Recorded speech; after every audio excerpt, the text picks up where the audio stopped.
ஆட்டுக்குடல் குழம்பும் ஆட்டுக்குடல் வறுவல் பார்த்தீங்கன்னா மிளகு இடிச்சு வச்சுக்கிறேன் ஆட்டு கிரேவிக்கு.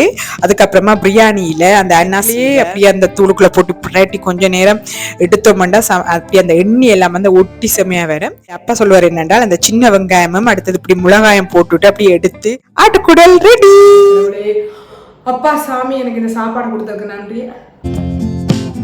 ஆட்டுக்குடல் கிரேவி ரெடி ஆயிட்டு வறுவல் பாருங்க, அமிர்தம் அமிர்தம். நீங்க வந்து பஞ்சாமிர்தம் சாப்பிட்டீங்கிறது அவ்வளவு டேஸ்டா தெரியுதாங்க.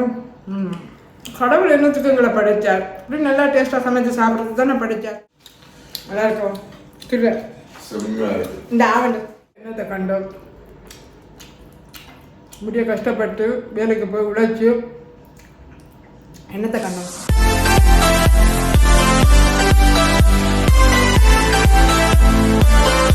ஹலோ மக்களே, வணக்கம். இன்றைக்கு வீக்கெண்ட், அதுவும் சனிக்கிழமை. என்ன சமைக்கலாம்னு யோசிச்சா நேற்று ஆட்டுக்குடல் வீட்டை பண்ணிட்டு வந்தாங்க. ஸோ ஆட்டுக்குடல் குழம்பும் ஆட்டுக்குடல் வறுவல், ஆட்டுக்குடல் கிரேவியும், அதுவும் அந்த புட்டுக்கு வந்து ஆட்டுக்குடல் கிரேவி செய்தால் செம்ம டேஸ்ட்டாக இருக்கும். நிறைய சின்ன வெங்காயம் மிளகாயெல்லாம் போட்டு செய்தால் செம்ம டேஸ்ட்டாக இருக்கும். ஸோ அந்த ரெண்டு கரையும் தான் நான் இப்போ வைக்க போகிறேன். புட்டுக்கு இதை வைக்க சேர்த்து கிரேவி செய்து போய் வச்சு விட போகிறேன். வாங்க நான் எப்படி செய்கிறேன்றதை நான் உங்களுக்கு காமிக்கிறேன்.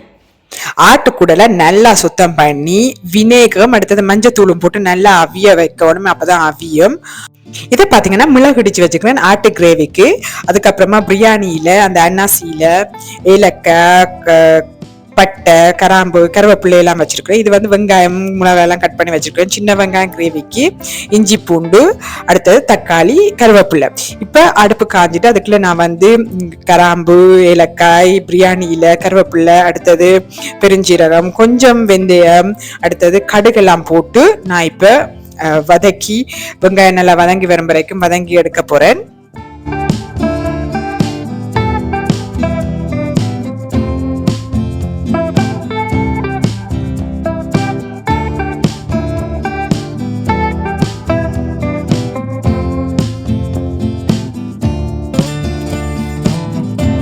வெங்காயம் வதங்கிட்டு இப்ப பாருங்க இடிச்சு வச்ச இஞ்சி பூண்டு போட்டு அதையும் கொஞ்சம் அதோட பச்சை வாசனை போகும் வரைக்கும் வதக்கிட்டு அதுக்கப்புறமா பாத்தீங்கன்னா இப்ப எல்லாம் நல்லா வதங்கி வந்துட்டு தக்காளி அதுக்குள்ள ஆட் பண்றேன். தக்காளி ஆட் பண்ணி தக்காளியும் கொஞ்சம் வதங்கி வரணும்.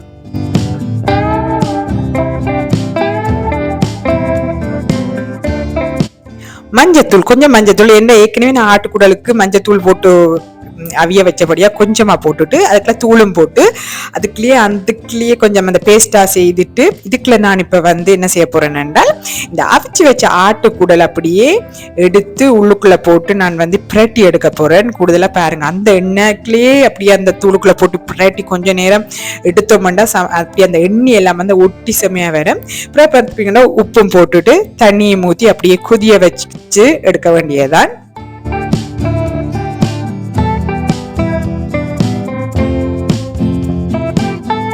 ஆட்டுக்குடல் கொதிச்சோன்னு இருக்கீங்க. எங்களுடைய அப்பா சொல்லுவார் என்னென்றால் அந்த சின்ன வெங்காயமும் அடுத்தது இப்படி மிளகாயம் போட்டுட்டு அப்படியே எடுத்து சோறோட சாப்பிடுக்க செம்ம டேஸ்டா இருக்க மாட்டேன். ஸோ அவட்ட ஐடியா கொஞ்சம் டேஸ்ட் பண்ணி பார்ப்போம்னு செய்தேன். அதுக்கப்புறமா பார்த்தீங்கன்னா இதுக்குள்ள கொஞ்சம் கார மசாலா தூளும் நான் போட்டுட்டு புளியும் விட்டு அப்படியே ரக்கினேன்டால் ஆட்டுக்குடல் ரெடி. இப்ப ஆட்டு கிரேவி செய்ய போறேன். ஆட்டு வறுவல் புட்டுக்கு செம்ம டேஸ்டா இருக்கும். எனக்கு இந்த ஆட்டு கிரேவி வந்து புட்டோட சாப்பிட செம்மையா இருக்கும். அது சின்ன வெங்காயங்கள் நிறைய போடணும். ஸோ இதுக்கு வந்து பாத்தீங்கன்னா இந்த அன்னாசியில பட்டை அடுத்தது ஏலக்காய் கராம்பெல்லாம் போட்டு அடுத்த ஒரு வர மிளகாயம் போட்டுட்டு அதையும் நாங்கள் நல்லா வதக்கி எடுக்கணும். சீரக மிளகாயெல்லாம் போட்டு அதை கொஞ்சம் நல்லா வதக்கி எடுத்துட்டு அதுக்கப்புறமா வந்து இதுக்குள்ள நான் வந்து கொஞ்சம் வெங்காயம் போடுறேன். பாருங்க சின்ன வெங்காயம் போடுறேன், அந்த பெரிய வெங்காயம் மிளகா நிறைய போட்டிங்கன்னா இந்த சின்ன வெங்காயம் மிளகாய் எல்லாம் நிறைய போட்டிங்கன்னா நல்ல டேஸ்ட் கொடுக்கும். அந்த ஆட்டு கிரேவிக்கு வந்து செம்ம டேஸ்ட் கொடுக்கும். ஸோ முக்கியமான இதுக்கு வந்து ஆட் பண்ண வேண்டியது நிறைய மிளகாய் அடுத்தது சின்ன வெங்காயமும் மிளகாய் போட்டு இதன்றைக்கு நல்லா டேஸ்டா இருக்கும். அதையும் நாங்க இப்ப வதக்கி எடுப்போம்.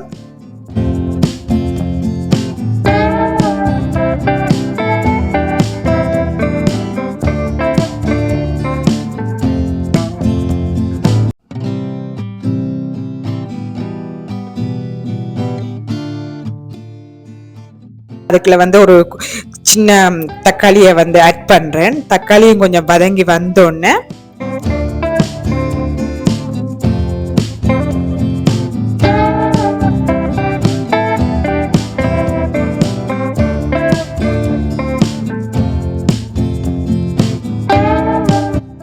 தக்காளி வதங்கி வந்தோடனே அதுக்குள்ள இஞ்சி பூண்டு விழுது கொஞ்சம் நான் உள்ளுக்குள்ளே போடுறேன். நிறைய போடாமல் போட்டுட்டு அப்படியே அவிச்சு வச்ச ஆட்டுக்குடலையும் போட்டு அப்படியே அதுக்குள்ள தூள், இதுக்குள்ள பாருங்க உப்பு, அடுத்தது நான் அந்த இடிச்சு வச்ச மிளகு வந்து ஒரு கரண்டி எடுத்து இடிச்சு வச்சுட்டு இதுக்குள்ள போட்டுட்டு அப்படியே பிரட்டி விட்டுத்தீங்களா, சும்மா கொஞ்சம் தண்ணியா விட்டுட்டு அப்படியே ஊற விட்டுட்டு அப்படியே வதக்கிட்டு அந்த எண்ணெயோட இந்த மிளகு தூள் எல்லாம் அப்படியே வதங்கிட்டு கொஞ்சம் தண்ணியை விட்டுட்டு நாங்கள் எடுத்தோம்டா செம்ம டேஸ்டான ஆட்டு கிரேவி ரெடி ஆயிடும். இந்த இந்த டேஸ்ட் வந்து எப்படி சொல்றேன்னு கூட தெரியும், அவ்வளோத்துக்கு டேஸ்டா இருக்கு. பாருங்க அந்த கடைசியில இப்படி சின்ன வெங்காயம் மிளகாயம் வந்து முழுசா ஆட் பண்ணுங்க. அப்ப அதோட கொஞ்சம் அந்த ஃப்ளவரும் அந்த புட்டுக்கு இப்ப நாங்க சோறுக்குனாலும் வந்து எடுத்து சாப்பிட டேஸ்டா இருக்கு. ஸோ இந்த 3 முக்கியம், அதாவது சின்ன வெங்காயம், பச்சை மிளகாய், அடுத்தது மிளகு இடிச்சு போட்டு ஒரு ஆட்டு கிரேவி செய்து பாருங்க. ஆஹாஹா, சுவை வேற லெவலா இருக்கு. நீங்க பாருங்க, இப்ப என்னுடைய ஆட்டு கிரேவி வந்து ரெடி ஆயிட்டுது. பாத்தீங்களா எப்படி எல்லாம் கொதிச்சு, கொஞ்சம் தண்ணி விடணும், அப்பதான் அந்த தூள் வாசனை எல்லாம் போக. கடைசியில அந்த கருவேப்பிலை போட்டுட்டு அப்படியே பிரட்டிட்டு ராக்கினீங்களா, சுவையான ஆட்டு குடல் வறுவல் ரெடி.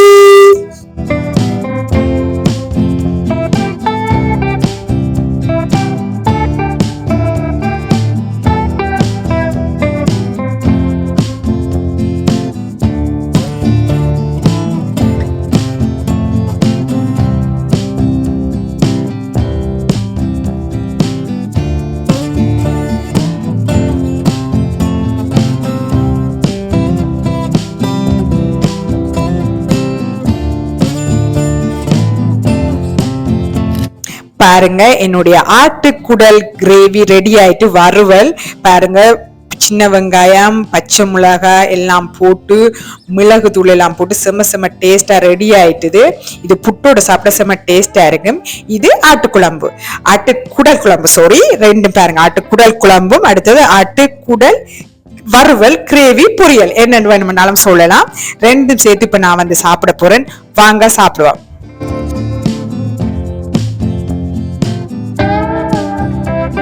இப்ப நாமள ஒரு புடிப்போம் பாருங்க. பஸ்மதி அரிசி, அடுத்தது கத்தரிக்காய் பால் கறி, ஆட்டுக்குடல் குழம்பு, ஆட்டுக்குடல் வறுவல், இவெல்லாம் பொடி போரு புடி. எல்லாரும் வாங்க.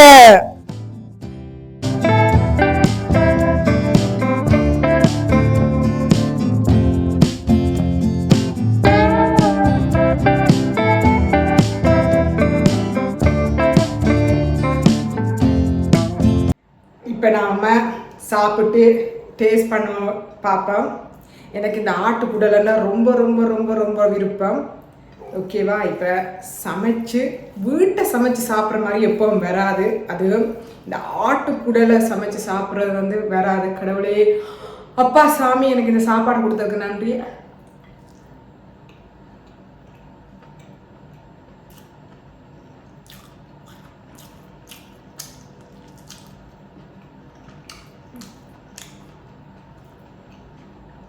ஆஹா, அமிர்தம்.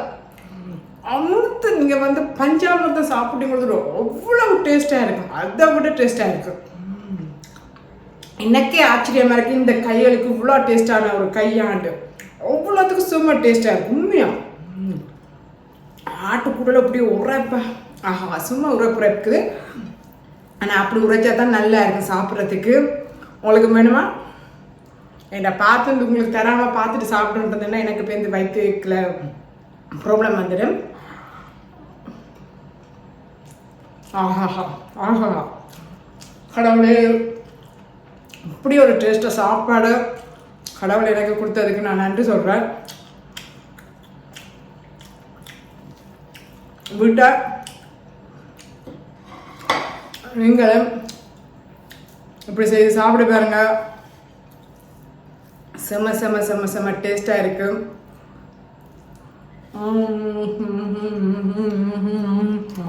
தெரியுதாங்க?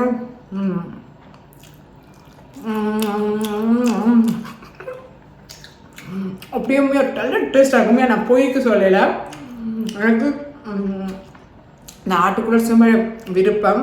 இங்கே பாருங்கள், இது வந்து இந்த ஆட்டு கிரேவியும் சோறும் தண்ணி சாப்பிட்டு பார்ப்போம் பாருங்க.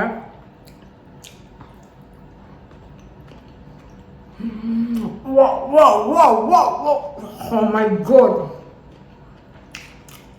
டேஸ்ட் என்ன இதானடா டேஸ்ட். கடவுள் என்னத்துக்கு எங்களை படைச்சார்? இப்படி நல்லா டேஸ்ட்டாக சமைச்சு சாப்பிட்றது தானே படைச்சார். அதே மாதிரி டேஸ்ட்டாக செய்து சமைச்சு சாப்பிடுங்க. அங்காலே ஒன்று உரைப்பை சாப்பிட்டுட்டு எடுத்து கொண்டிருக்கு. என்ன வேணும்? சோறு போடுறதா? கொஞ்சம் எப்படி இருக்கு? செம்மையாக இருக்கா? அந்த சோறு நல்லா இருக்கட்டும். மக்களுக்கு அந்த கடை எப்படி இருக்கு? அந்த வெட்டு கூட நல்லா இருக்கும். திரு இந்த ஆவண்டு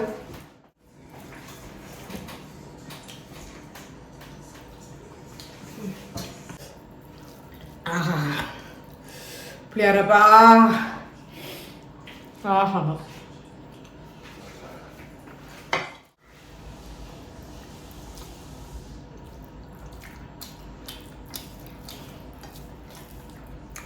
லைஃப்பில் என்னத்தை கண்டோம்? முடிய கஷ்டப்பட்டு வேலைக்கு போய் உழைச்சி என்னத்தை கண்டோம்? டேஸ்ட்டாக சாப்பிட்றது தான் கண்டோம். ஆஹா